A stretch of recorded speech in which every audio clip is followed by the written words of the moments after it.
Chærete friends, welcome to Classics in Color, your weekly dive into some of the ancient world's wackiest facts. I'm Mark Graves.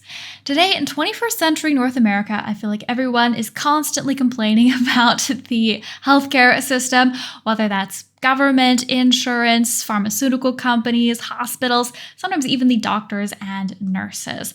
And I also get the impression that we all feel that things are particularly bad now, that they are worse than they ever have been. And as I so often do on this channel, I would like to point out that there is literally nothing new under the sun.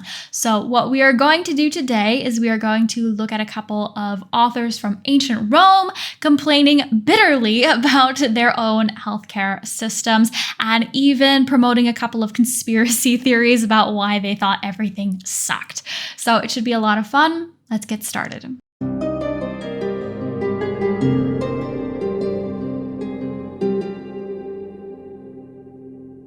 Early Romans relied almost entirely on folk wisdom, on home remedies that they could fairly easily put together and administer themselves.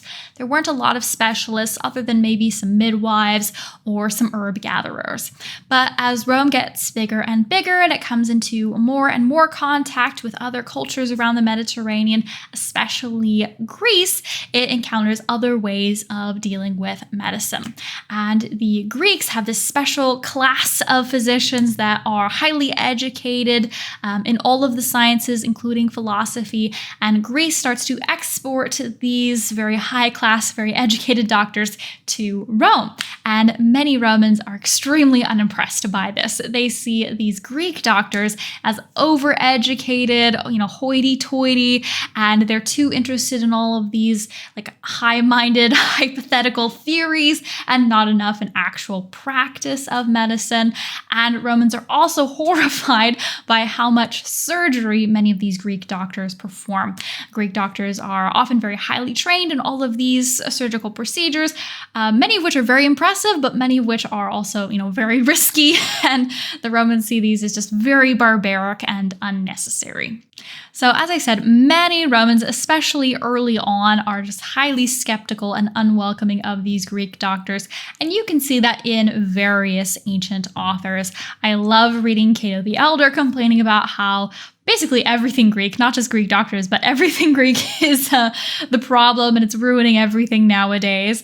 But perhaps my favorite quote complaining about the Greeks comes from Pliny the Elder. He's a Roman author, and he claims that the Greeks are not just, overeducated and over theoretical, but they are actively seeking to destroy the Roman race. So it's very funny. Let's check out what he has to say. I will show you the results of my own experience at Athens, and that, while it is a good plan to dip into their literature, it is not worthwhile to make a thorough acquaintance with it. They are a most iniquitous and intractable race, and that all the sooner if it sends its physicians among us. They have conspired among themselves to murder all foreigners with their medicine, a profession which they exercise for money in order that they may win our confidence and dispatch us all the more easily. So I find that one pretty funny, especially since he starts off by conceding that, Greek literature is actually kind of good, so maybe you want to check that out. But then he goes into all this conspiracy theory stuff, saying that, the Greeks are trying to charge as much money as they possibly can from all non-Greek peoples, so that then I guess those people are weaker, and then it will be easier for the Greeks to conquer them. Which is just so silly. First of all, the Greeks have never done anything altogether except for that one time. But also, does he think that Greek doctors don't charge their Greek clients any money? They just go around doing this for free? I don't know. It's hilarious. Whenever physicians happen to find a book of recipes, if they wish to make trial of the prescription at the expense of their unhappy patients, they trust entirely to the druggists, who spoil everything by their fraudulent adulterations. For this long time past, they have even purchased their plasters and eye salves ready-made, and the consequence is that the spoiled or adulterated wares in the druggist shops are thus got rid of. So I do find these complaints much more interesting. I think there's a lot more substance here. Now, unfortunately, there's still no way for us to confirm really how true or not these criticisms are.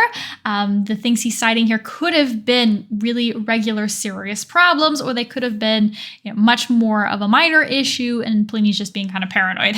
I don't know for sure, how far you want to lean which of those two directions.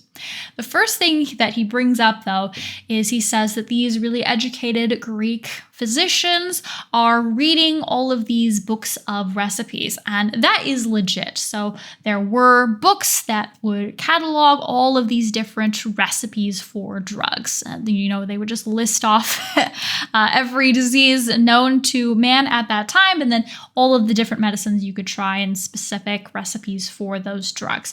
And we still have those. You can read them. I use quotes from them occasionally in my videos, so that is 100% legit that they would have been reading through these books. And it is also kind of true that a physician might read through one of these books and see a recipe that he's never heard of before and try that on his next patient. And medicine was kind of trial and error in the ancient world. I mean, it still is today, but even more so, I think, then. And that was kind of just an acknowledged aspect of the field. I mean, most doctors recognize that you're treating your patient and you're not entirely sure how they should be diagnosed or how you should be treating them. So you just kind of try your best, and then you'll learn from that, hopefully, and use that knowledge moving forward. And you have to keep in mind, they don't have blind trials or anything at this time. There's no official experiments. So all doctors really have is their own personal little experiments. So it is kind of standard practice in the ancient world, and it's kind of the best that they have. But I think it's also legit for Pliny to be complaining about doctors experimenting on their patients, basically.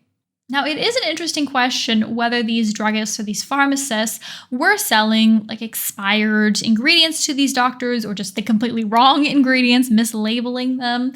I don't think that's anything that we can really, again, confirm or deny, but there wasn't an FDA in the ancient world, so I assume it would have been very easy to do that kind of thing. I'm sure it happened. The question would probably just be to what extent. Now, the final complaint that I want to look at from Pliny is one that I resonate with a fair amount, at least emotionally, although again, we can question whether or not that's particularly rational.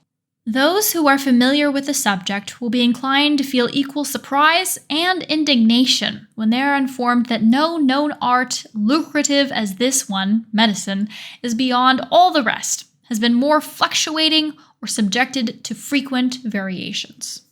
I don't know about you guys, but when I was growing up, we had the fat-free products everywhere, and we had the food pyramids everywhere telling us that we needed most of our diet to be cereals and grains and all that stuff. And I feel like nowadays, most of that has just completely flipped and done a 180. And it does make me feel a little bit uneasy and distrustful when it comes to things like nutrition and medicine. And on the one hand, I do understand that that's how science works, is that you're supposed to question things and update and add new information. So if things are being changed and updated, then that means the system is working. But it does just give me this feeling of mistrust. I guess I don't want to listen to any nutritionist or any doctor's advice, because I feel in 10 years it will be completely different and I'll feel like an idiot for listening to them today, which again is not very rational. But I don't know what the answer is to that problem, and I'm certainly not qualified to even try to give an answer. All I think is that it's interesting that people have been having this reaction and this feeling for such a long time. I think this has been a bit of a gloomy video, so I want to end on a slightly more positive note, looking at a passage from Seneca the Younger, talking about how truly priceless a really good doctor is and how grateful we should be for them. So let's take a look. Why do I indeed owe more to a doctor and a teacher, nor do I free myself of obligation to them by a payment? Because from a doctor and a teacher, they pass into friendship, and they oblige us not by their skill, which they sell, but by their kindness and familial desire. I like this passage because I think there is something that we could potentially learn from it and incorporate into modern medicine, because Seneca does go on to add after that bit that, of course, if a doctor treats your interaction as transactional, like he's just selling you his skills or selling you his services, selling you a drug, then once you've paid your fee, you've upheld your half of the relationship or the arrangement. You don't have to have this undying gratitude or this level of appreciation to your doctor. What you should have that level of appreciation for is when your doctor is more than just selling you his skills, but like when he builds a whole relationship, a whole friendship with you and gets to know you and care about you as a whole person, then that's something that is invaluable and you should treat it as such. And I do wish that there was a little bit more room for that, I guess, in our modern medical system. But I am not a doctor, so I am not really qualified to have any of the takes that I have given in this video. But if any of you in the audience are involved in the medical system, then I'm really interested to hear what your thoughts and feelings about these passages were. So please let the rest of us know in the comments. Thank you so much to everyone for watching this video. Special thank you, as always, to subscribers and to Patreon members, and I hope to see all of you again next week. Hαίrete.